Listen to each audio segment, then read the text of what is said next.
नमस्कार, मी किरण आणि आपण पाहताय Mumbai reporter news. Mumbai reporter news मध्ये आपलं सर्वांचं स्वागत. पाहुयात बातमी सविस्तरपणे. उद्धवजी ठाकरे यांचा आज मराठवाड्यातला तिसरा दिवस.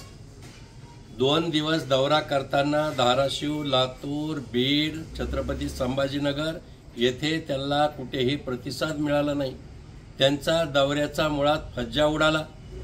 आश्चर्य सांगायचं म्हणजे ज्या गावात, ज्या तालुक्यात, ज्या भागात अतिवृष्टी मोठ्या प्रमाणावर झाली ती या गावात ते गेलेच नाहीत.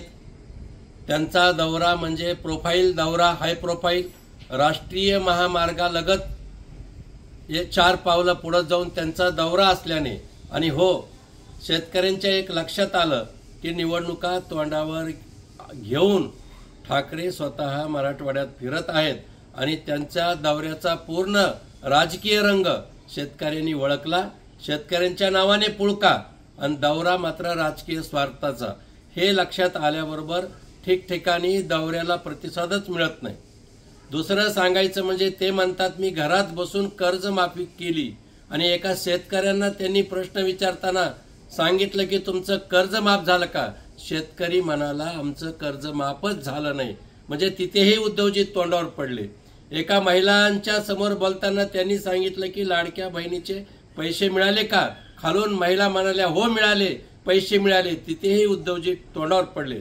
आणि तिसरं सांगायचं म्हणजे या संपूर्ण दौऱ्यात त्यांचे विरोधी पक्ष नेते अंबादासजी दानवे यांची फटफजिती मात्र चांगलीच उडालेली दिसते.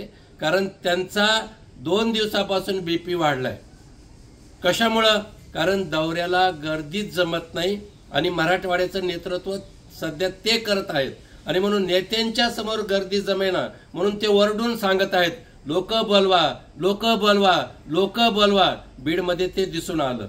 मला असं वाटतं की उद्धवजीचा राजकीय दौरा आहे हे शेतकऱ्यांनी ओळखलेलं आहे. आणि तिसरी गोष्ट सांगायचं म्हणजे शेतकऱ्यांना राज्याचे मुख्यमंत्री देवाभाऊ यांनी दिलेल्या शब्दाप्रमाणे अतिवृष्टीच्या मदतीचं वाटप सध्या सुरू आहे.